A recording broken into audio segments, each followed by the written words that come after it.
சின்ன வயசில் ஸ்கூலுக்கு போயிட்டு வந்ததுக்கப்புறமா டியூஷன் போகிறதுக்கு முன்னாடி நம்மளுக்கு சுட சுட நம்ம பாட்டியோ இல்லை அம்மாவோ உப்புருண்டை செஞ்சு தருவாங்க. இந்த சூப்பரான அண்ட் ஹெல்தியான ஈவினிங் ஸ்நாக் இல்லைனா மார்னிங் பிரேக்ஃபாஸ்ட் எப்படி செய்யலான்றதை பார்க்கலாம் வாங்க. நான் இன்றைக்கி ஒரு 250 கிராம் அளவுக்கு இட்லி அரிசி எடுத்திருக்கேன். ஸோ நான் இதை ஒரு 2 மணி நேரம் அளவுக்கு நல்லா ஊற வச்சுட்டு தண்ணி ஃபுல்லாக வடிச்சிட்டு அதுக்கப்புறமா மிக்ஸி ஜாரில் போட்டு வச்சுருக்கேன். நீங்கள் இதை வந்து கிரைண்டர்லேயும் அரைச்சிக்கலாம். நான் இன்றைக்கி வந்து கொஞ்சம் குவான்டிட்டின்றதுனால மிக்ஸிலேயே செய்ய போகிறேன். ஸோ இதை வந்து நம்ம இப்போ மிக்ஸியில் போட்டு நல்லா ஃபைன் பேஸ்ட்டாக அரைச்சிக்கலாம். கொஞ்சம் ரொம்ப ஃபைன் பேஸ்ட்டாக மிக்ஸியில் அரைக்க முடியாது, அதனால் கொஞ்சம் நரன்னு தான் இருக்கும். பட் அதுவுமே டேஸ்ட்டாக தான் இருக்கும். இந்த மாதிரி தண்ணி விடாமல் முடிஞ்ச அளவுக்கு திக்காக அரைச்சி எடுத்துக்கிட்டாச்சு. இப்போ நான் இது கூட வந்து ஒரு 1/4 டேபிள் ஸ்பூன் அளவுக்கு உப்பு ஆட் பண்ணியிருக்கேன். இதை நல்லா மிக்ஸ் பண்ணிக்கலாம். நீங்கள் இப்படி தனியாக செய்யணும்னு இல்லை, வீட்டுக்கு மாவு அரைக்கும் போதே அதுலேருந்து அந்த அரிசி மாவு மட்டும் கொஞ்சம் எடுத்து வச்சுக்கிட்டிங்கன்னா உங்களுக்கு வந்து மாவு கிடச்சிரும்.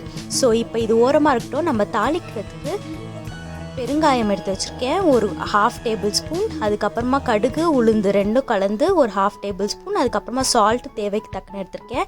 அது கூடவே கொத்தமல்லி கருவேப்பிலை ஒரு கைப்பிடி அளவுக்கு நல்லா வாஷ் பண்ணிவிட்டு பொடியாக நறுக்கி வச்சுருக்கேன். அண்ட் 4 காஞ்ச மிளகாயை கிள்ளி வச்சுருக்கேன். காரத்துக்கு தக்கன நீங்கள் கூட்டவோ குறைக்கவோ செஞ்சுக்கோங்க. கூடவே நான் ஒரு 2 டேபிள் ஸ்பூன் அளவுக்கு கடலைப்பருப்பும் உளுத்தம்பருப்பும் எடுத்து வச்சுருக்கேன். ஸோ இது எல்லாத்தையும் வச்சு நம்ம இப்போ தாளிக்கலாம். நான் இப்போ ஒரு வரைச்சட்டி வச்சுட்டு அதில் ஒரு 2 குழிக்கரண்டி அளவுக்கு ஆயில் விட்டுருக்கேன். இது வந்து சன்ஃப்ளவர் ஆயில். நீங்கள் வேறு கடலை எண்ணெய் ஆட் பண்ணிக்கலாம், டேஸ்ட்டு நல்லாயிருக்கும்.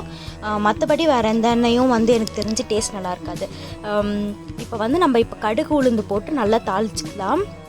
அது நல்லா பொரிஞ்சதுக்கப்புறமா நம்ம கிட்ட இருக்க கருவேப்பிலை கொத்தமல்லி அதுக்கப்புறமா அந்த காஞ்ச மிளகாய் எல்லாத்தையும் போட்டு நல்லா தாளிச்சிட்டு இது பொரிஞ்சு நல்லா அந்த ஃப்ளேவர்ஸ் எல்லாமே எண்ணெயில் இறங்கட்டும். அது வரைக்கும் வெயிட் பண்ணுங்கள்.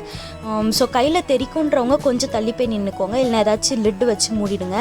இதெல்லாம் பொரிஞ்சதுக்கு அப்புறமா நீங்கள் வந்து அந்த இது போட்டுங்க, பெருங்காயம் போடுங்க. இல்லைனா எண்ணெயில் பட்டோன்னே அது கொஞ்சம் தீய ஆரம்பிச்சிடும். ஸோ இப்போ வந்து இது கூடவே கடலைப்பருப்பும் உளுத்தம்பருப்பு ஆட் பண்ண போகிறேன். கடலைப்பருப்பு போட்டு ஒரு 10 செகண்ட்ஸ் கழித்து உளுந்த பருப்பு போடுங்க. பிகாஸ் அது ரெண்டுத்தோட ஃப்ரையிங் டைமும் வந்து வேரி ஆகும். அதனால் வந்து பார்த்து கொஞ்சம் நேரம் கழித்து உளுந்து போட்டிங்கன்னா ரெண்டும் வந்து சரிசமமாக ப்ரௌன் கலரில் ஆகும். ஸோ இது எல்லாமே நல்லா ப்ரௌன் கலரில் ஆகிடுச்சு. இந்த டைமில் உங்கள்கிட்ட தேங்காய் இருந்துச்சுன்னா அதையும் துருக்கி இதில் போட்டு லைட்டாக வதக்கிக்கலாம். நான் இன்றைக்கி தேங்காய் போடல. ஸோ டேரெக்டாக நான் வந்து எடுத்து வச்சுருக்க மாவை போட்டு இதில் போட்டு கலர போகிறேன். ஸோ மாவு வந்து ஒரு 80% இதில் குக் ஆகணும். தண்ணிலாம் எதுவுமே விடக்கூடாது. தண்ணியை நம்ம வந்து ஃபுல்லாக ட்ரைன் பண்ண போகிறோம். ஸோ அந்த தண்ணி ஃபுல்லாக வந்து வடிகிற வரைக்கும் நல்லா கலந்து. ஸோ பார்த்திங்கன்னா இப்போ வந்து இப்படி தான் இருக்கும். கை விடாமல் கலருங்க. பிகாஸ் அந்த மாவு வந்து ஒட்டிக்கும், உருண்டையாக ஆகிடும். ஸோ அந்த லம்ஸ்லாம் ஃபார்ம் ஆகாத அளவுக்கு, முடிஞ்ச அளவுக்கு லம்ஸ் ஃபார்ம் ஆகாத அளவுக்கு பண்ணிடலாம். ஸோ இதை வந்து நம்ம இப்போ ஒரு பிளேட்டில் கொட்டி கை பொறுக்கிற சூடு வர வரைக்கும் ஆற வைக்கலாம். அதாவது ஒரு 5 மினிட்ஸ் அளவுக்கு இது ஆறட்டும். ஸோ இப்போ பார்த்திங்கன்னா அது கொஞ்சம் நல்லா ஆறிடுச்சு. கையில் சூடு இருக்கும், பட் பொறுக்கிற அளவுக்கு தான் சூடு இருக்கும். லைட்டாக கையில் வந்து எண்ணெயோ இல்லை கீயோ சேர்த்து நல்லா இதை வந்து உருண்டை பிடிச்சிக்கலாம். எந்த சைஸில் வேணுமோ. ரொம்ப பெரிய சைஸாக பிடிச்சிங்கன்னா உள்ளே வந்து வேகிறது கஷ்டமாக இருக்கும். ஸோ முடிஞ்ச அளவுக்கு குட்டி குட்டியாக பிடிச்சிக்கோங்க. டேஸ்ட்டுமே அதுதான் நல்லாயிருக்கும். ஸோ இது எல்லாத்தையும் பிடிச்சி நான் வந்து ஒரு இட்லி பாத்திரத்தில் வச்சிட போகிறேன். ஸோ ஒரு இட்லி பாத்திரத்தில் வைக்கலாம். அதுவே மாதிரி மேல் தட்டு இருக்கும் இல்லையா, இட்லி பாத்திரத்தில் மேல் தட்டில் வைங்க. அப்போ தான் வந்து உங்களுக்கு கரெக்டாக வேகும். கீழெல்லாம் வச்சிங்கன்னா கீழே இருக்க ஆவி வந்து ரொம்ப அதிகமாக பட்டு கீழே இருக்கிறது மட்டும் ஃபாஸ்ட்டாக வெந்துடும், மேலே இருக்கிறது கம்மியாக வேகும். ஸோ முடிஞ்ச அளவுக்கு அடித்தட்டு எடுத்துகிட்டு மேலே இருக்க 2 தட்டு யூஸ் பண்ணிக்கோங்க. ஸோ நான் இப்போ வந்து எல்லாத்தையுமே போட்டு வச்சுட்டேன். நான் வந்து இதை இப்போது வேக வைக்க போகிறேன். கீழே தண்ணி ஊற்றி பாத்திரத்தை ஒரு 10 நிமிஷம் நல்லா ஆவி வர அளவுக்கு சூடு பண்ணிவிட்டேன். இதை நம்ம இப்போ லிட் போட்டு மூடி வச்சு ஒரு 10 மினிட்ஸ் விட்டுடலாம். ஸோ இப்போ 10லேருந்து எனக்கு 15 மினிட்ஸ் வரைக்கும் ஆச்சு. இது பார்த்திங்கன்னா வெந்துருச்சு. எப்படி வெந்துருச்சுன்னு கண்டுபிடிக்கணும்னா மேலே ஃபுல்லாக ஒரு கிளாஸியான ஃபினிஷ் இருக்கும்.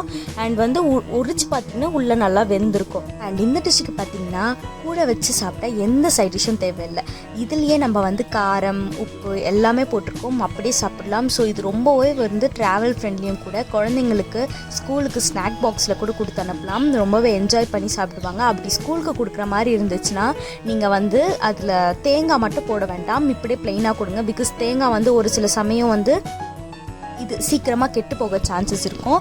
ஸோ இதை இப்படி கொடுங்க. பட் ஈவினிங் ஸ்நாக்கில் உடனே செஞ்சு சாப்பிட்றீங்கன்னா தேங்காய் போட்டு சாப்பிடுங்க, ரொம்பவே சூப்பராக இருக்கும்.